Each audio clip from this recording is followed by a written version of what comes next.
So Meta took your page down with no explanation as to why. It's not like you had some crazy post or hate message or something like that. You were removed. Yeah.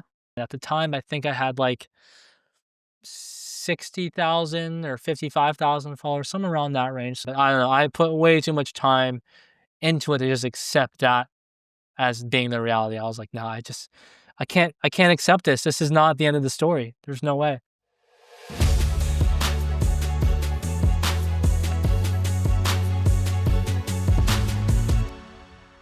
Hi, I'm Kaylee Nitchie, and today's episode of Just Looking Out, we're talking to Jaron Kiviat, the founder and creator of the largest New York Mets fan base account on Instagram, with over 130,000 followers. New York Mets News at NYM_news. And he's here today to talk to us about how he grew his account, issues he's encountered with name, image, and likeness, and what it's like to be at the forefront of new media dealing with institutions like Meta and the New York Mets in the world of rabid sports. Jaron, you gotta believe I am excited to have you on today. Absolutely. You got to believe always, Kaylee. Well, thank you so much for having me on today. I'm really excited to talk about my journey. Yeah, absolutely. I'm a newer Mets fan, so I just wanted to really make you feel at home there with that intro. So glad you're on today's episode.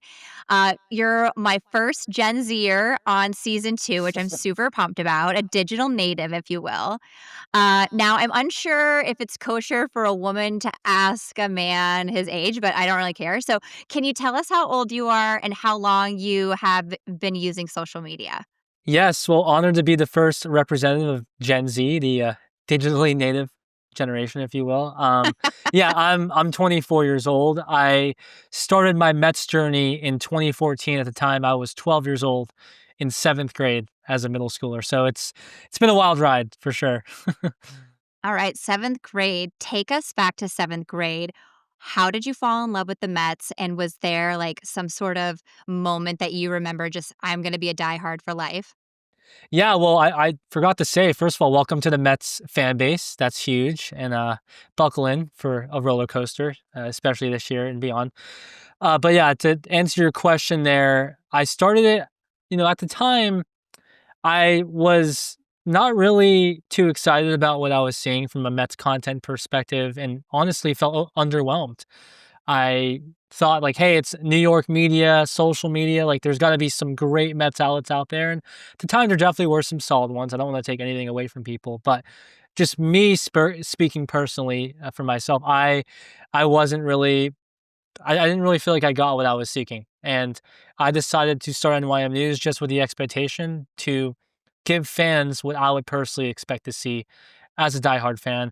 I grew up in LA, across the country from the Mets. My entire family's from New York. So I was Okay. raised with New York sports roots despite living across the country in Los Angeles. And I thought it would also be another way to connect with more Mets fans, meet other Mets fans, and encounter people where I don't feel like such an outsider rooting for the Mets in LA. So yeah, a lot of different reasons for starting it. Okay, love that you're West Coast, but you kept your family roots for the East Coast and held that deep. When you were in seventh grade, was this like a really hot season for the Mets, or why was it this particular moment that you were like, wow, we need to be doing better here from a fan base perspective? No, it wasn't that great of a season. In fact, the Mets won only 79 games that year, missed the playoffs. But at the same time, the Mets were starting to rise at that point. They had just signed a few big free agents like Bartolo Colon, Curtis Granderson. They had some young stars coming up in Matt Harvey, Jacob deGrom. You had Noah Syndergaard and Steven Matz around the corner. So there's something like gelling, the beginning to gel with the Mets, I should say. But at the time that I started it, it wasn't for that reason. It was simply like, well, Instagram's starting to explode. I love writing about the Mets, love reading about the Mets, love consuming anything I can Mets related, and always had a passion for writing. So I just thought like, hey, like we'll see what could happen out of this. Like, why not? Instagram's starting to blow up. I'm on it all the time. I watch the Mets all the time. Might as well make use of all this time I'm spending on the social media platform and consuming this team anyways. Yeah, no, I love that. And you have such a unique perspective on social media and sports specifically. Let's start by learning you're in the seventh grade, you're this mega Mets fan. walk us through why and when you started the Instagram account. Yeah, so at that point, it was April of 2014. The season was just beginning. So at that point, you're seeing all this hype, all this buildup around another promising baseball season. As a Mets fan, at least in that time, it was the pretty much the only time in the year where I could guarantee I wouldn't be heartbroken and disappointed because it's a fresh new season. And with that, there's a lot of optimism inherently. So I decided to start it actually when I figured out that the username NYM_news was available. Once I saw that it wasn't taken, number one, I was shocked because I'm like, wow, how has no one thought to take this genius name that's simple, quick, straight to the point, looks good on paper, visually appealing, all that good stuff. And once I saw that NYM News was available, I took the handle, and from there I was off to the races. Got a logo shortly after launching the page, and yeah, I guess the rest is history from there. I love that at 7th grade, you had the foresight to realize what an opportunity that specific handle was because you're right, the ease of just remembering it and, obviously being very, very quick to describe what it's doing is so important. I love that you're in band practice and you're just doing your Mets content on the side or whatever that looked like. Let's talk about your fan base. 130,000 followers. That's wildly impressive. What do you think were some of the factors that led to you getting the most followers and really differentiating yourself from the pack as far as sports fans' accounts? Yeah, so it's interesting because around that time period, the Mets were owned by the Wilpons, and you're new to the Mets fan base, but I'll give you a brief, I guess, 10-20 second summary as to how that went down at the time. Uh, the Mets ownership was notoriously known for not spending money like they should in the New York market, and as a result, led to a lot of dysfunction, a lot of disappointment, and overall, a lot of the reason you see that, like, oh, it sucks being a Mets fan narrative is thanks to those guys, the Wilpon family who ran the Mets. And at the time, just due to like the nature of sports and the politics that go on behind the scenes, a lot of the mainstream media outlets didn't really want to report on the realities of the Mets entire organization as they really were to diehard fans like myself, which is we're a team that's ultimately plagued by the owners and the way they handle everything. And the disappointment that follows is a direct result from the top down. A fish rots from the top and then works its way down. That's the way I always saw things with the Mets.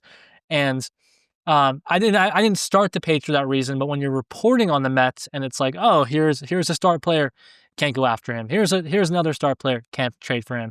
Here's another year the Mets, did not meet expectations and were below average in MLB attendance in a top market in New York. So yeah, one thing that stood out off the bat was my ability to just really call anything out as I saw it, whereas a journalist covering the Mets had more to lose, because they're constantly paranoid and worried about losing access to the team, which the owner could cause directly.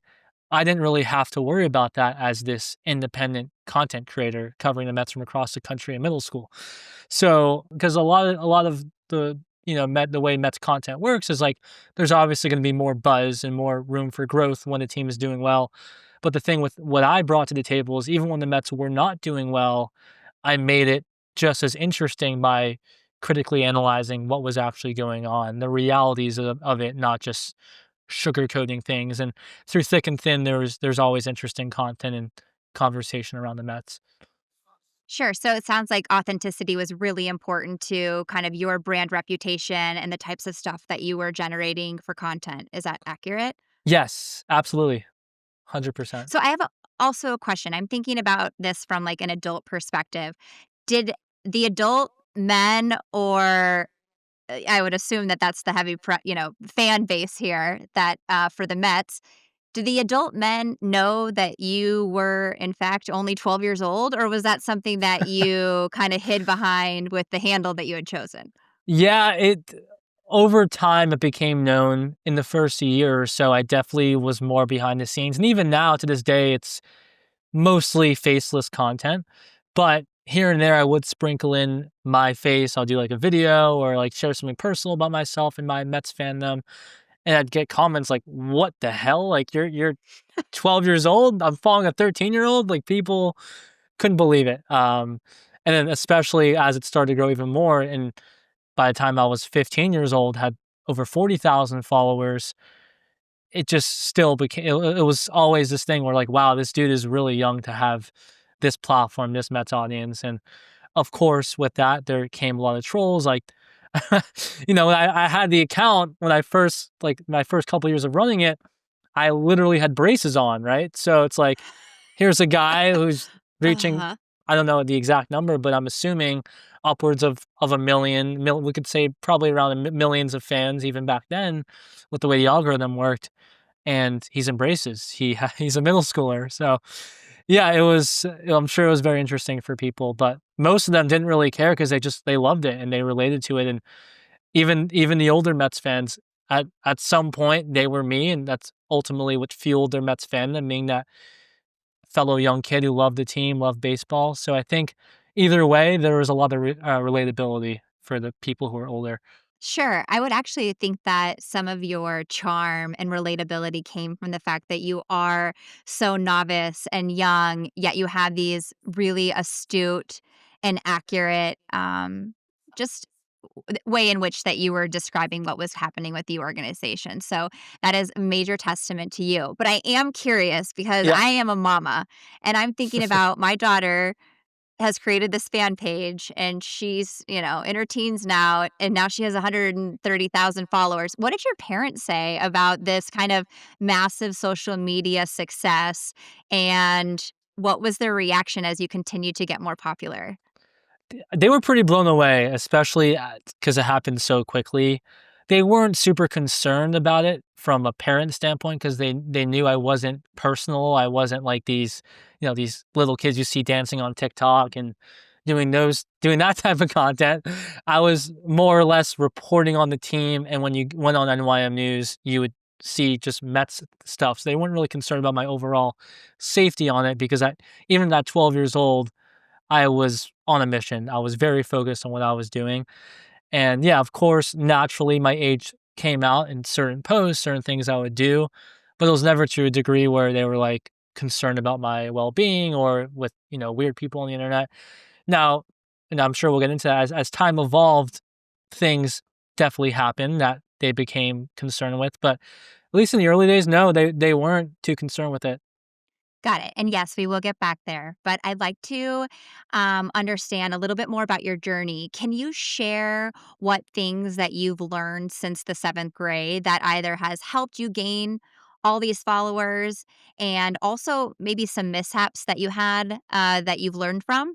Yeah, yeah. So something I learned is that being unique is the best strength you could possibly bring to the table, especially in social media and an oversaturated market like sports and a place like New York. You have to be unique. You have to stand out. So I think I had a few different things going for me between my age, living across the country, and of course the content and the different type of voice I was bringing to the table. And I wasn't really afraid of anything in terms of the content. I thought it was all on the table, whether it was holding a struggling player accountable, of course, promoting the team, promoting the players, which was like my meat and potatoes. I love the Mets. I didn't want to get negative if I could avoid it, and I'm not a negative person. But when in a place like New York, when the team is struggling and they're underperforming, you tend to get a lot of negativity from the crowd, from the fan base, and people need someone to hold accountable, especially when the team is struggling and they're paying so much money to watch games, to go to games.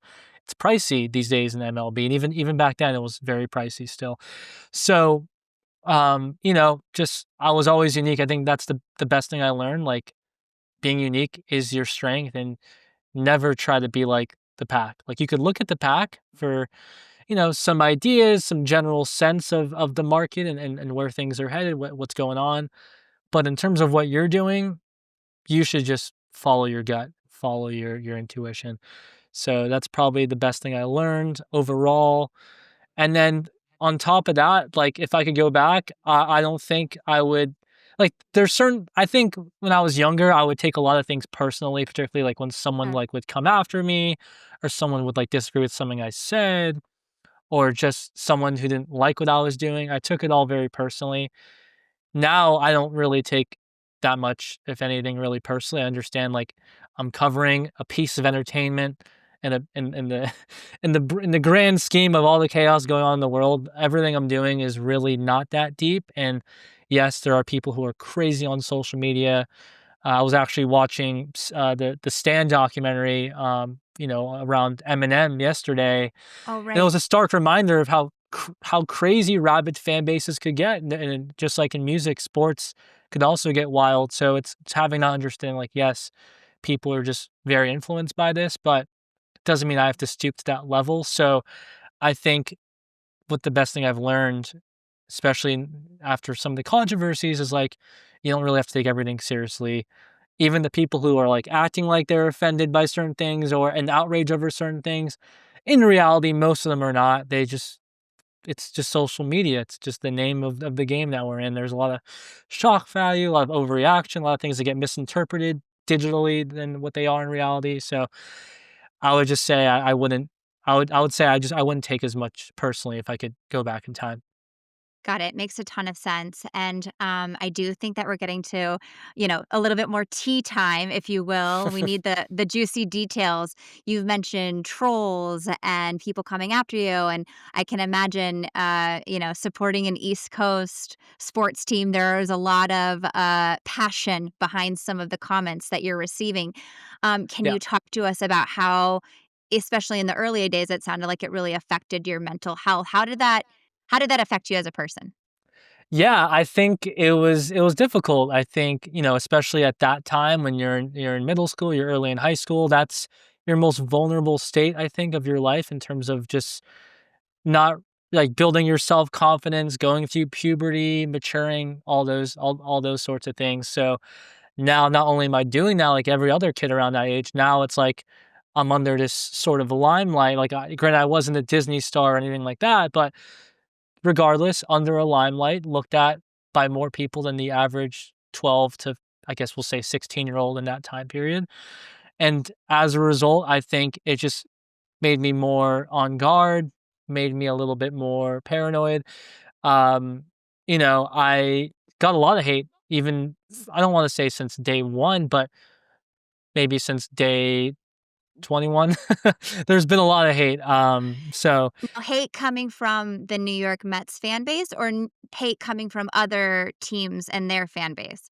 some from Mets fans, some from people who are also in the space, like other bloggers, other writers who may have been jealous. Some from just your classic Yankee fans, because Phillies fans, great people, my favorite fans. Um, yeah, I think it was a mix. And then, of course, people who are just stumbling upon it who love to troll on social media. So yeah, I mean, there are hate pages made about me, petition. Pages made. Yeah, yeah, hate pages where people would just you know, make a page dedicated to either hating me or the page. There's probably been around over 10 that have come up over the years, Oh my if goodness, not what were more. the comments? What did people say? I'd like overly critiquing any post I would make for any sort of typo, anything they disagreed with. If I made a prediction about how a player would do before the season, some of them like months later would go back and be like, "Oh, look how wrong he was in this prediction. This guy doesn't know anything about baseball." And then some were actually very personal and, you know, even a little bit anti-Semitic because I happen to be Jewish, so people would bring that into into the conversation. So just a lot of stuff really behind the scenes. Yeah, it sounds like it moved it like almost from just being a sports way to talk about things and, express how your perspective as somebody that knew the team really well to almost something kind of negative, and, I hate to hear that about the other comments that were made to you. So, how do you handle that now? And are you able to just block the noise or Yeah, for the most part, I'm able to block the noise. Even in recent years, as someone older, I think I've still made a couple mistakes where I look back and I'm like, "Why did I do that? I should have learned more." But we improve and we grow every day. At least, I guess in my defense, my brain, technically, scientifically speaking, is still maturing, developing, all that till for another few years. Yeah, so I guess I can't be too hard on myself. But in general, I think the misstep I took when I was younger was I was like, I need to meet people with the same energy they're giving me, especially the Mm. trolls. Whereas now, my my response is no, you have to be the bigger person and just ignore it. Just don't let it impact at all what you're doing. They're gonna say whatever they want to say. But it should have no effect, no impact on you, and it comes with the territory of having a big platform in the year 2025, especially on social media. So that's more of where I'm at now. Like if I see something crazy and overly heinous, and I have, especially in the last year, still I have seen a lot of crazy stuff. You just have to be the bigger person, and anytime I have gone into some controversy or some trouble, it's only been because I responded to these people who tried dragging me into the chaos. Which I'm sure is really difficult to have that restraint. So, speaking of controversy, Yeah. I know that you've had your fair share, even led by Steve Cohen, owner of the Mets. I believe he called you a wise guy, which, by the way, is like literally the most boomer comment I've ever heard in my life. So, it makes me chuckle to see that people are still talking like that. But what was it like to get all of this negative media attention as a committed fan, but also somebody that is really working on their own personal brand reputation from a content perspective? Yeah, as it pertains to Steve Cohen and the Mets, their reaction to what I've done, it's been honestly very disappointing.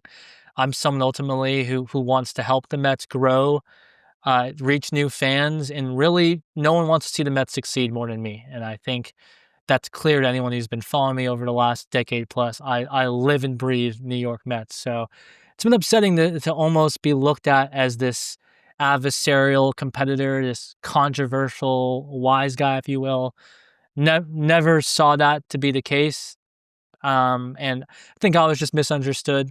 And I don't know what Steve Cohen was told at the time when he said that by people around him about me, which led to him saying that to my face. But of course, I do want to start this by saying I do respect what he is building with the Mets, of course, and I love the Juan Soto contract, and just in general, I really appreciate as a fan the money he's invested into getting better players and really trying to improve the state of the Mets is very much appreciated. Granted, I didn't expect it, and it was predicted by many heading into his tenure. He had more money than any owner to ever exist in the game of baseball. But regardless, I do appreciate it. Now, so basically, this was a Mets Dodgers game in 2022, in the summer of 2022 in LA, and I saw him at a Dodger Stadium, and I've gotten a lot of different celebrities and players to hold up my business card, and I take a picture of them holding up the card for some nice, cool self promotion, and it's just a fun little thing I've done over the years. So I'm at the game and I see Steve Cohen. I'm like, oh great! I'd already met him before, so I guess we had some sort of I don't know if you could call it a personal relationship, but clearly he knew who I was. Mhm. And like I went up to him, I was like, hey Steve, you might remember me. We've talked email, and I met you a couple last year at the game. I'm NYM News, and I'd really appreciate if you could take a picture of if I could take a picture of you holding up the NYM News business card. And he's like, no, I'm not going to promote that. And I was like, why not? He's like, you're the wise guy. I'm like, all right. And then I just walked away like, damn, okay. That's how Steve Cohen sees who I am and what I've done. So that was an eye opener for sure. Yeah, especially for somebody that's been so dedicated to the fan base for over a decade, it sounds like, to almost be dismissed in that way. I can't imagine that felt very good. No, it did not. I mean, the heart definitely dropped a little bit because again, at the end of the day, like I'm a diehard Mets fan. It's not like I did this for Steve Cohen. In fact, what's kind of funny to think about is when I was growing the page, the reality is he was in this hedge fund world, fighting to avoid prison at the time, right? Like with that whole insider trading thing that happened with the SEC. So it's just interesting to think like, 8 or so years later, he's now owning the Mets. And at that time, and he wasn't even remotely involved with, I guess he was remotely involved. He was a minority owner, but he wasn't nearly as powerful within the Mets organization as he had become at that point.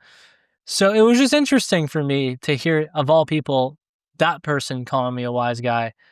And again, like I just felt misunderstood by Steve Cohen. and the Mets, and to Yes. this day, I still do.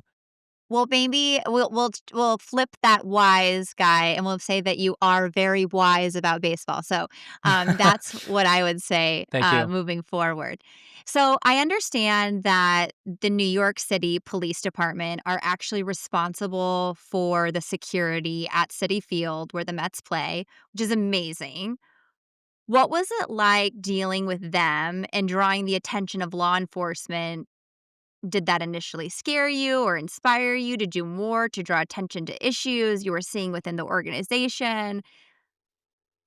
Elaborate a Yeah. little bit. Yeah, so I had first seen how over the top security could be in 2019 at Citi Field when there was, like, some trash talking between Mets and Phillies fans at the time, and, some Mets fans were saying some inappropriate things to the Phillies players in their dugout, like bringing up their wife and things like that, like looking up the player's wife's name and then like taunting the player about their wife or their family members, which I thought was very inappropriate and over the top, of So course, just although low yeah. blows, like, not Very low necessary. blows, and what security did was they literally went over and they kicked out everyone who was in that section, even people who were not involved at all with that taunting that was going on, which I thought was ridiculous because it's like, that's not fair to the other people who are involved, and, like, I understand, of course, kicking fans out who are being over the top, but to just not even do your due diligence and be like, "Yep, you're gone," to a random person who happened to be sitting there,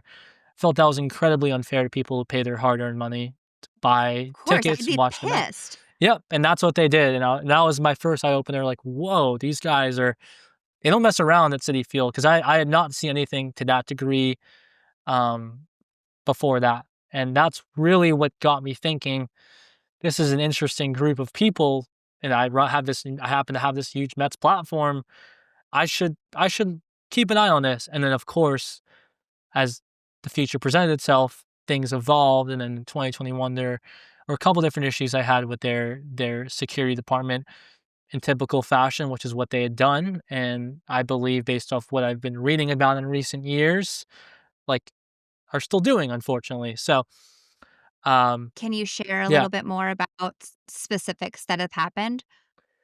with myself or Yeah. just in general? Okay, yeah, yeah. So in 2021, I mean, it was a way different time period.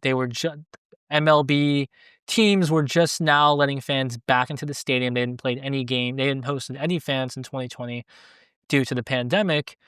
In 2021, it was an interesting time because they were allowing fans in at limited capacity. And at the time that a lot of these things happened for the Mets, it was the beginning of the 2021 season. And I believe it was like only 20% capacity. So automatically anything you do gets amplified, especially with security because they're not looking at as many fans and they really don't have as much to worry about. But because of the state of the country at that point and having certain restrictions and each the states that did really care about enforcing those guidelines during the pandemic, they were very strict on the teams in that time period, like New York. So, as a result, I feel like security was more anal than they would even be in normal circumstances, and that's a very anal group of people.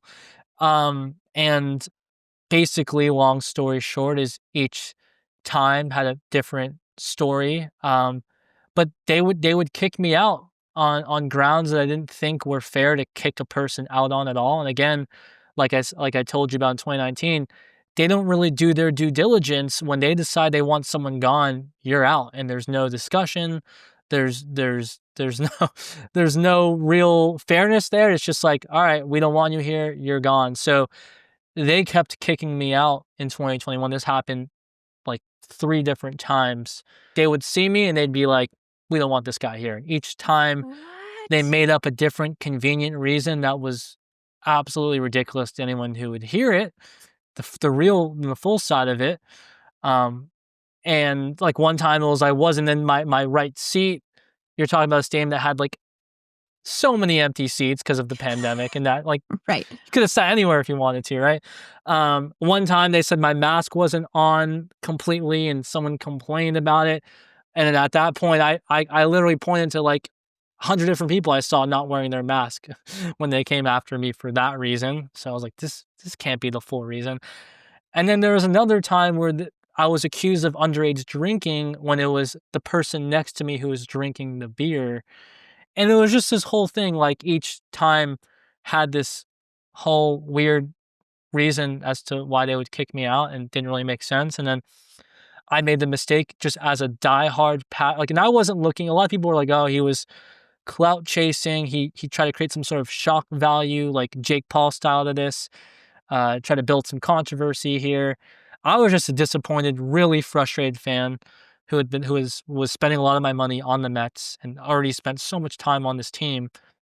As a diehard fan, I felt very disrespected by my favorite team. So I was going off on these guys on on my Snapchat story, and people would repost it, and then it would go viral on Twitter, and it kind of had this like snowball effect. And as a result, led people like Steve Cohen to thinking, oh, like he's a troublemaker, he's a wise guy, he causes problems for the Mets, he whatever the narratives are. So that's what led to all of that. But it was a massive misunderstanding, and I do want to take some responsibility. A lot of like some of the things I did at that time, like as a 19-year-old, if I could, at the time, if I could go back, I would redo. But the reality is, I was a 19-year-old. I was struggling a lot mentally around that time. Never dealt with depression before that time period with the pandemic, and that was a big thing for me. Even then, I was sort of dealing with it, and I think it led to a lot of the decisions I made around that time period. And it was just in general a chaotic time for our country, for our world, and even 4 years later, things don't feel normal after the pandemic. So still to this day. So it's just, yeah, it was just a lot of chaos. Hmm. You're so right. Sometimes the mental state that we're in really affects our actions. And Yeah. I'm sure here you are, just trying to go to baseball games and report on, who hit a home run, and you're being kicked out for almost what sounds like, or even being targeted to being removed from the ballpark.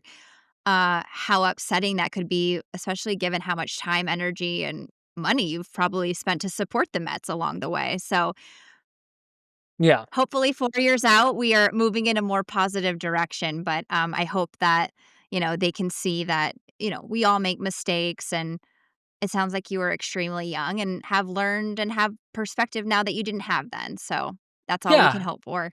Definitely. Definitely. I mean, hindsight's 2020. That's life. You got to learn from your mistakes.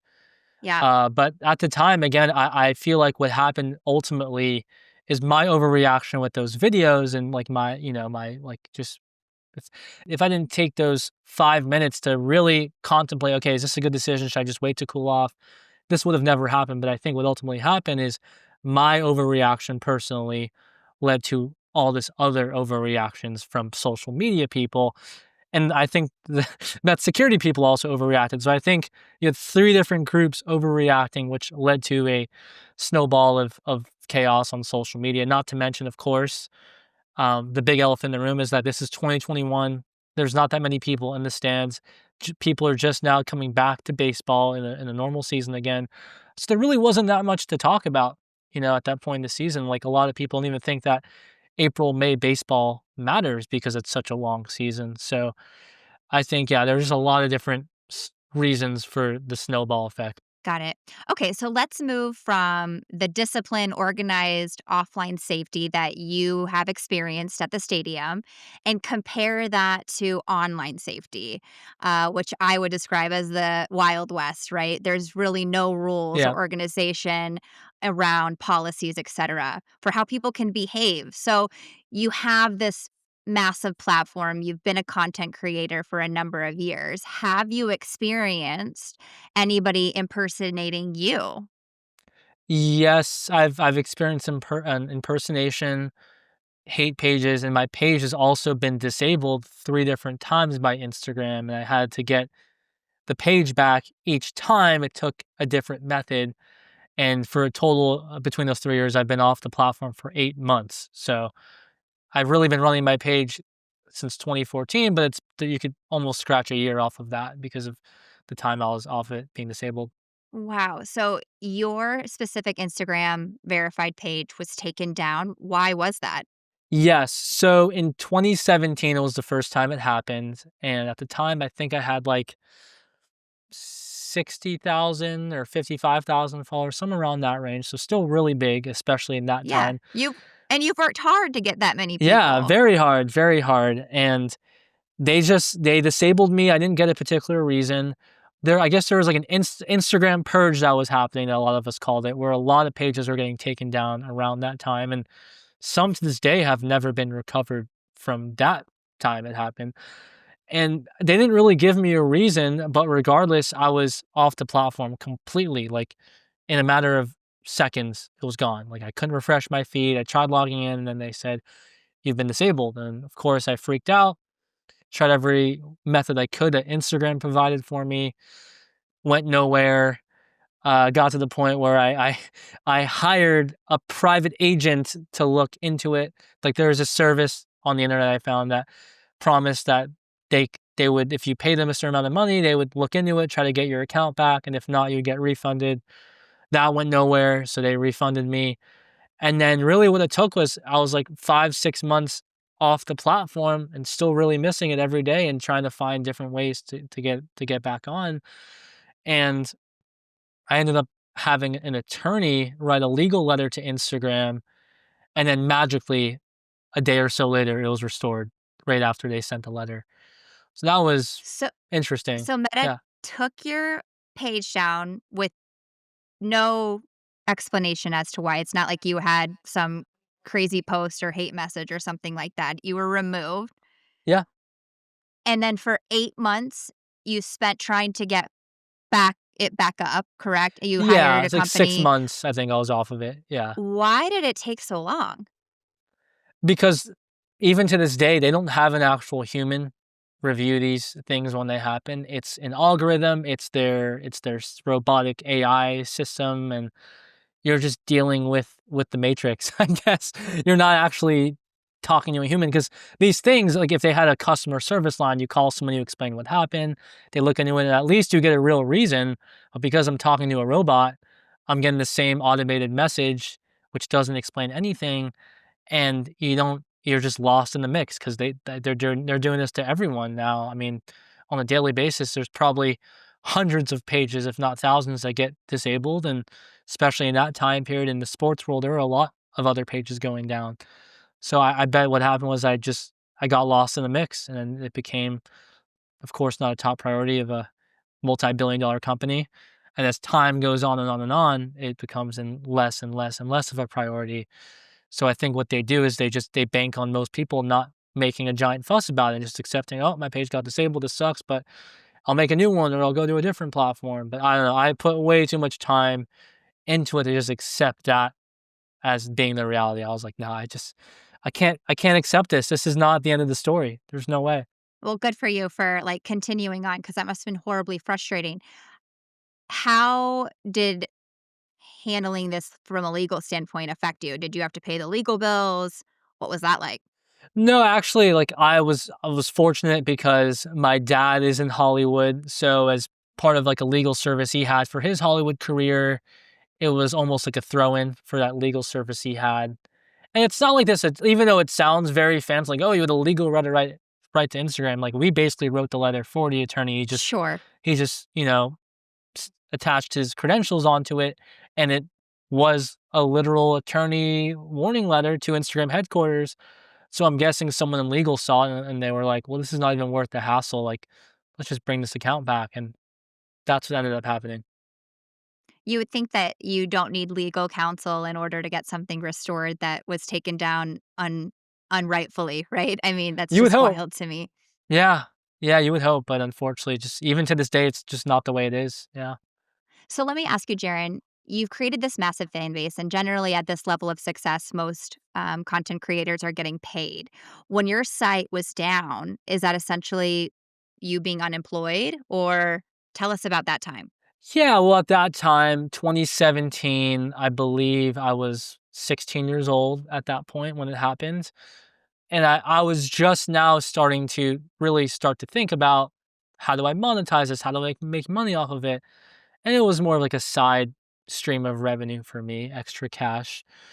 So I wasn't really like, "Oh, I'm out of a job," but definitely at that point, I was thinking more like, "Oh, I wanna use this to help me get into colleges," and I think it could really be a strong thing to set me apart from the pack and getting me into the colleges I wanna get into, so I think that was a huge area of concern. And in the long term, growing it, I was well aware that Instagram was only going to keep growing and the Mets fan base was only going to keep growing as a result.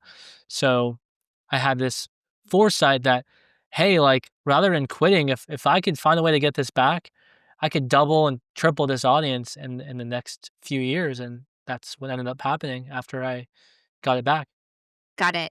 Okay, and this is a weird thing, so but I wanna know more about it. So just a couple of days ago, I was trying to do my due diligence, getting ready for this podcast, and when I found you on Facebook, it brought up an account in Russian using your logo and name. Tell me everything about what I found. Yeah, there are, and I've talked to other firms and things like that with like having to do with online reputation. And they actually notified me of that earlier in the year. Like, you actually have people impersonating you in different languages, and I was like, what? So I couldn't process that. I couldn't believe it, but I think there's a lot of different things now in the works with AI. Who knows if it's even an actual person doing that? It could be an automated system that realized like, oh, this page is hitting the algorithm. We could create something that hits the algorithm, just get an AI to copy and paste it and attract other markets that are untapped in baseball. Like, can't just you could probably count on your hand how many Mets fans there are in Russia. So I don't know. I mean, like, yeah, that I couldn't explain that to you. I have no idea. As someone with, you know, as many followers as you have, so focused intently on one specific subject. I'm sure this serves as like a lightning rod for super passionate opinions and just a lot of energy, if you will, behind some of the comments that you're receiving. What do you think is your responsibility as somebody that owns this platform with this many people? It's to be responsible. It's to be fair to people, especially if I do want to go with the critical approach of, with a hot take or trying to hold a particular, person in the Mets front office or a player accountable for something. It's my responsibility now. I'm looked at as a go-to news source for a big chunk of this Mets fan base with the way social media has evolved and simultaneously with the way traditional media has been free falling. So I think I have to be very responsible and fair in the content. And overall, because of a lot of the negative stuff I've dealt with behind the scenes, I want it to be a positive platform. I want people to feel like when they're consuming the NYM News content, it's making baseball a more fun place. It's making talking about the Mets a more entertaining, more exciting outlet and thing to do. I don't want it to be this controversial, adversarial platform where people go to it for like the InfoWars or Breitbart of the New York Mets. It's not meant to be like an alt-right, like crazy, sort of platform for Mets fans to just be insane. It's meant more or less to make being a diehard Mets fan the norm. And if you are a casual fan, it's to keep you informed of everything going on to a degree where you could almost come off as an expert when you're talking to your friends or other Mets fans about what's going on in baseball world. So yeah, I think it's a combination of things. I want it to be a positive platform. I want it to be a go-to news source for fans. I just want it to be somewhere where people are enjoying baseball and talking about the Mets, not somewhere where it's creating chaos and controversy. So, on that note, have you ever had to remove any of your followers? Yeah, I mean, I've had to block a few. Like, I am Mhm. not a censorship guy. You have to go really, really, you have to really cross the line, I'll say, to Okay, what is the warrant a block. threshold? The threshold. I think if you're just overly personal way too much, like if I see someone in the Mhm. comments and I don't like not I'm not talking about like a one-time offender. I'm talking about like every day or multiple times a week going at people personally. I won't really stand for that because I don't know. I think naturally any form of debate and discussion on the internet could eventually get personal, but when it's the go-to for someone all the time, that's not something that I want on my platform. It's not made for that. It's not meant for that. So that'll happen, or if someone's, like, making personal threats to me with the things I've went through over the years, I won't really put up with that, so I'll just that'll probably get a more instant block, like, if someone's like, "Oh, I have your address," or I'm gonna leak your number," which I've gotten, or a death threat, like, that'll that'll be a more instant. You said that somebody gave you a death threat Yeah, I mean, I've gotten some death threats before, just because definitely. you post about the New York Mets, which I'm not diminishing the quality of the baseball team, but it just seems like such a brash reaction to talking about sports. Yeah, it definitely is. I couldn't believe it. Each time it's happened, it's been, I think eye-opening has been the word I've used a lot on this podcast, but yeah, nonetheless, eye-opening, and, Well, it's eye-opening to me too, because that's wild. yeah, I mean, I think with sports, you're talking about a way, an outlet, entertainment vehicle that really riles people up and controls and mitigates, fluctuates different emotions really. So, and you could take a very psychological approach to analyzing that, I think, and people have. But I think naturally it creates this sort of reaction that a lot have a hard time grasping. But day in and day out, there are a lot of people who consume the New York Mets. And in general, we have a mental illness problem in America. And of course, if you happen to be someone who's like mentally ill, and I've been in that, I've considered myself mentally ill at times when I was running the page, when I was depressed for sure, which is not a bad thing. I don't want there to be a stigma around it, but it's just a reality. There are people who are using it as an outlet to get out whatever frustrations or anger or disappointments they have with their life, and they look at others as an outlet to voice that and put that on. So I think I've faced the brunt of that, but it's not just a me thing at all. I think it's just where our culture's at, how social media has evolved over time, spiraled into the Wild West. I like the way you put it. That's really what it is. And yeah, like you said earlier, there's not like an online enforcer, and there's not like this this arbitrary group or entity that's like, okay, this is right, this is wrong. It really is up to the platforms. And as we saw in my situation, especially, they can't be relied on to do that, because what they'll do is they'll go with an AI algorithm, and there's not even a human looking into these things when they come up. It's a robot. So yeah, there's a lot of different circumstances involved with the with that, but it's upsetting for sure. Okay, so given your history with baseball and the Mets organization in general, all these years of you growing into more of like a kind of a online leadership role, let's call it, where Mhm. does your relationship stand with the organization today? I mean, it depends on who you ask in the organization. There are some big name players that follow it, members of the organization, family members of the players who follow it. So I Okay. like to think overall it's like it can't be that bad, because I'm getting a lot of support from huge names around the Mets. Can But you drop any for us? sure. I mean, you have Jose Siri is a player who's on the Mets currently, who follows it. Frankie Montas follows it. Jerry Seinfeld, actually, when we got into a little bit of, he was part of the Whoa.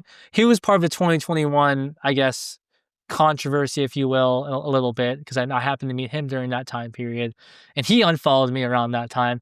He since followed me back this year, so Thank I you, Jerry. You did the thank you. right thing. Thank you, Jerry. I'm glad to have you. Yeah, so Jerry's a big name. You got Jose Reyes, Yoenis Cespedes, Bartolo Colon. Even now, I realize that there's members connected to, like, Carlos Mendoza, and even to this day, like, part of like Steve Cohen's family follows it. So there's a lot of different people, and of course the Mets are a huge organization, so there's a lot of employees that follow it, people who work in the front office too. So it's not like I'm gonna say, oh, like I have a bad relationship with the Mets, but do I have the relationship I'd like to have personally? No, I don't. They've viewed me as competition, and this is a dynamic that I've seen not just with me, but with a lot of different fan creators I've talked to with their particular teams that they cover. They've faced the same exact thing with their teams. So it's a industry wide. dilemma dynamic, if you will. Interesting. You use the word competition to Yes. describe how you're looked at by the suits, if you will, in the Mets organization. How are you competition to them? Well, it's interesting because I think what I've learned recently is from people who've worked on the team side, teams are always very paranoid about losing their voice or losing their standing and their narrative within the organization. And if there is someone who is not directly affiliated with the organization, who is to some degree matching that voice or putting up comparable numbers within that market, within that fan base, it's a concern to them. Now, I've for years been like, "Hey, Mets, like let's partner up. It's a no-brainer." And some people have been like, "How have the Mets not brought you in and wanted to partner up with you?" And I'm like, "Great question. I wish I could tell you. I have theories, but no, they've looked at what I do more or less as competition, I believe, because they don't want anyone stealing their thunder in terms of the narrative and the voice within the fan base. And if you look at the engagement, I have outperformed them in terms of engagement by a lot. These are the numbers. I'm not trying to brag. It just, and it's not just me. There's a lot of other fan creators. It's the same thing with them. Like they're outperforming in terms of engagement. The team themselves, the networks that cover the team, or even their official TV network of that team. Yet they're looked at as like, okay, this guy's a competitor. Like he's just a crazy fan who happens to also be our competition. Like we're not working with this guy. So Also, who happens to be doing better than us from an And s engagement in perspective, some right? ways, yeah, in some ways, for sure, because we have, like I said earlier, like, we have less to lose as these independent fan creators. Some of the more edgy content and more, I guess, controversial stuff, if you will, especially when the team is struggling, that we could get into. Of course, if you work for a team, you can't even get anywhere near that sort of content or perspective. It's so funny, like, my business mind immediately goes to, why in the heck aren't these sports organizations partnering up with you massive sports fans? What a lucrative monetization kind of partnership that could be. So, that I don't understand. That's a question mark for me. But, it's just you would think that that would be an obvious, connection. So, Well, that's kind of I interesting. think I think these organizations are very archaic in nature. A lot of the people Mhm. who hold these high positions within their organizations or even the owners themselves have held those positions for a while. It's a different generation of people often who are they're now growing familiar with social media, but they're still actively learning about it and they're still trying to like accept it more. A lot of them just haven't really accepted it, don't really respect it, don't really like it personally. So there's that dynamic, and then there's another dynamic, which is the people who have those positions within the organization, like their social media person, their marketing person, PR, communications. There's some degree, I think, of fear of like if I bring this person in and they're already reaching a massive sector of Mets fans without any organization help, if they come into the organization, wow, they might move up pretty quickly. And I think there's a sense of concern over job security with when you talk about, and I'm not even just talking about the Mets, I'm just talking about broadly the whole industry when it comes to why do we not want to work with these content creators?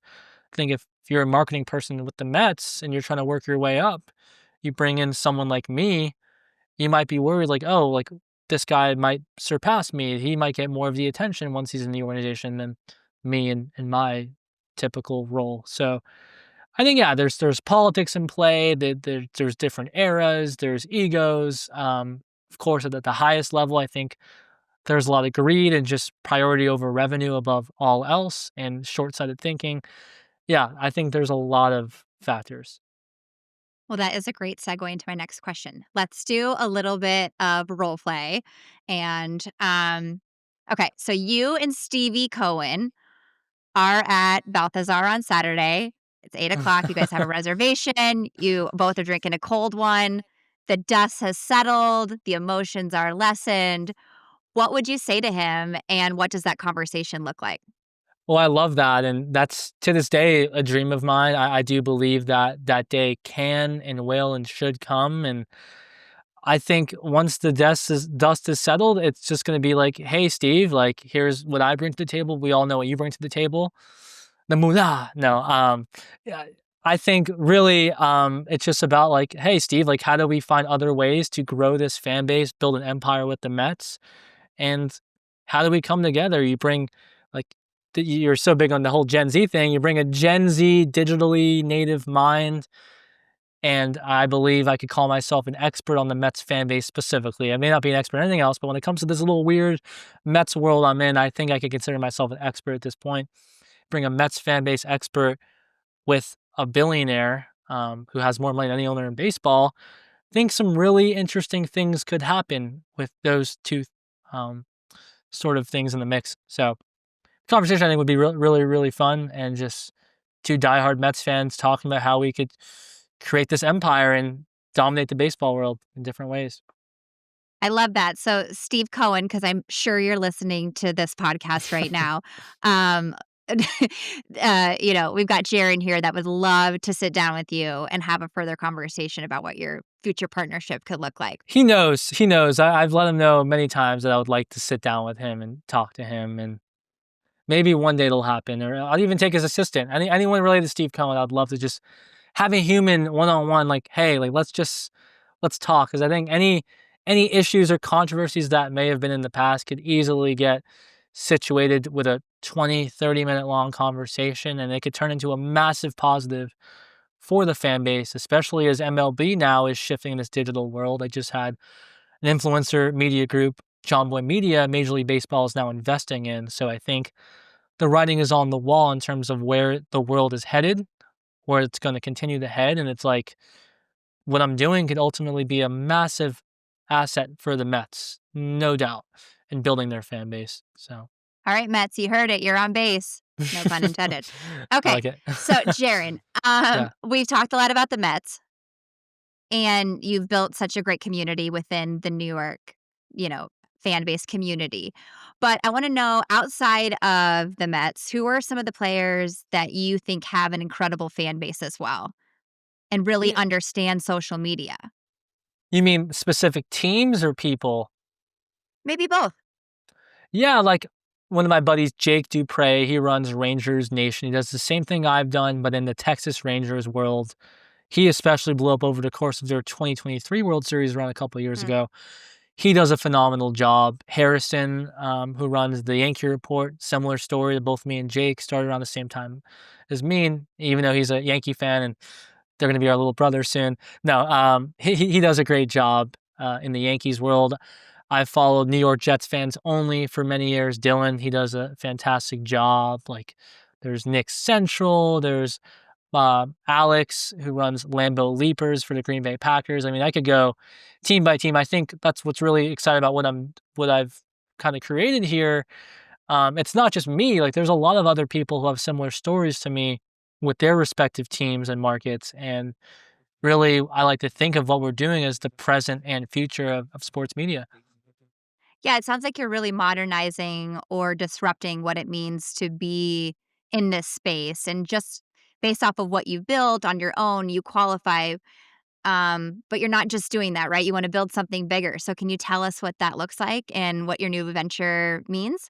Yeah, so it's still in the works. I'm hoping that once this is up, it'll hopefully officially be launched by then. But yeah, like what I'm putting together right now and building is a new aged sports media network that's essentially a conglomerate of think of this like you're cloning Jaron times 120 and for all teams in every major sport.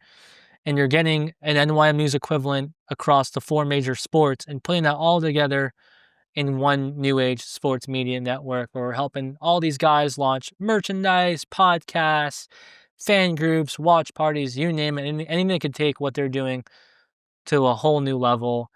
And really, the idea is to create a one stop shop for every single team in sports and meet all the content expectations that you could possibly get. So there's no 12-year-old Jaron out there in 2014. He's like, I can't find what I want for my favorite team. I'm disappointed. I'm not satisfied. We don't want that to be the case. I love that. You're really kind of thinking bigger, and how do you expand what you've been able to do in the niche market of with the Mets and both the sports and then also the teams within the sports, correct? Yes, I mean, in hindsight, I'm honestly thankful for some of the disappointments and struggles I've had dealing with the Mets organization directly because it's really forced me to think bigger picture, way beyond just the Mets, beyond New York, beyond even just baseball, like looking at the entire industry as a whole and talking to traders and other teams, other markets, other sports even, and realizing that we're all going through this similar struggles together and there could be strength in numbers rather than just having us all as like these individual niche entities. I love that. And okay, you just dropped your new media company on Just Looking Out, which I love, by the way. Thank you. Um, how do you foresee running this new major media corporation differently? Like, how will you treat young up and comers, the 14-year-old Jarons? Um, how is that going to be more of an inclusive community than it used to Yeah. be? So from our standpoint, bringing in these creators, we want to be very creator friendly. Like ultimately, it's being launched and founded by a fellow creator and me and myself. So I've lived it. I've been in their shoes. I am in their shoes. Currently, is still an active operator of NYM News and a creator myself. So I very much relate to creators and know exactly like what they're expecting, what they're thinking, what their concerns are, what their aspirations are. And of course, I've been talking to a lot of these guys, so I've been hearing it directly from them. And then for the fans, this is another big tie-in for us.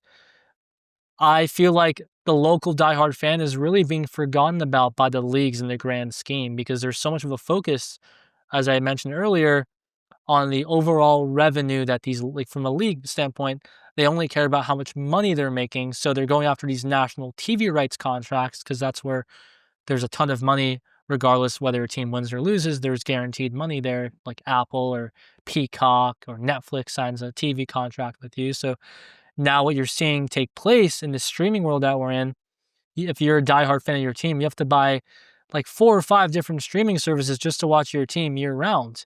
And on top of that, fans are getting priced out of games now because they're so expensive. To even read an article of your favorite team nowadays, it's often being blocked under a paywall.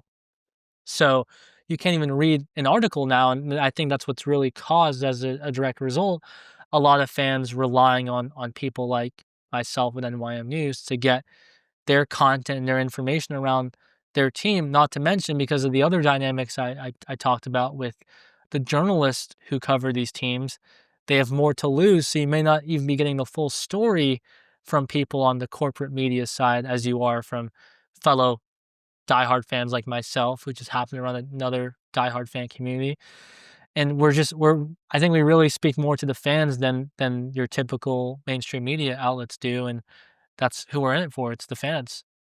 I love that, and I love how you're looking at this from such a trailblazer slash disruptor perspective, right? You're really trying to let sports be accessible again, whereas it might be really difficult right now. Like you just said, it's difficult to have to pay for 5 different subscriptions and figure out what games on what, and maybe you just wanna know who won the game last night, and they can Mhm. come and get that information from you. So this has been such a fascinating deep dive into the world of sports media and hearing your own personal story of how you got here. I can tell you're going to be a giant media mogul in your own right very soon. So I wish you the best of luck.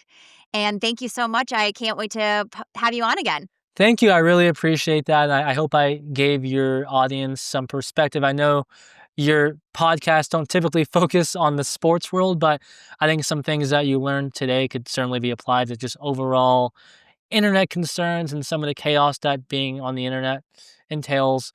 And yeah, I'm honored to be on. So thank you so much for having me and giving me this platform here to talk about it. Absolutely. And, at the end of the day, Jaron, really the podcast is for anybody that's experienced just nefarious actions online. And even though you're coming at it with a specific lens of sports, I think it's fascinating that really across all verticals and facets of what it means to be online, scams, fraud, the nonsense that we're all experiencing, it continues to happen. And we're trying to look for ways to make it better. Absolutely. No, you're right. I think we're all dealing with it. Doesn't matter if you cover cars, Barbie dolls, politics, sports, like everyone has in some way been met with the internet chaos, and hopefully podcasts like this could help us combat those issues. And I think it starts with having conversations about it. So I really appreciate this podcast and your mission with it here. It's awesome. Well, you're so sweet. I'm going to continue following you. I will not be one of your trolls. I'll be cheering you on from the sidelines and wish you the best of Awesome. success. Yeah, thank you to you as well. Really appreciate it. Okay. Anyway, Thanks, yeah. Jaron. Bye. Bye. Okay, y'all, go follow Jaron. His handle is exactly the same on Instagram, X, Snapchat, TikTok, and YouTube, Facebook at NYM_news. Jaron, you rock. We're all rooting for you. And I love to hear your comments. Follow me on Instagram at Kaylee Nitchie and let me know what you thought of today's episode. Did you know that you can listen and watch Just Lookin' Out? We just launched our YouTube channel at Just Lookin' Out Podcast. And don't worry if you didn't get all of that. You can find all this info in the episode description as well as a link to apply to be a guest. The Just Lookin' Out podcast and content posted by Safe Her Studios, LLC, and Kaylee Nitchie is presented solely for general information, educational, and entertainment purposes. The use of information on this podcast or materials linked from the podcast or related sites or social media is at the user's own risk. It is not intended as a substitute for advice of a physician, professional coach, psychotherapist, or other qualified professionals' diagnosis or treatment. Users should not disregard or delay in obtaining medical advice for any medical or mental health condition they may have and should seek the assistance of their healthcare professionals for any such conditions.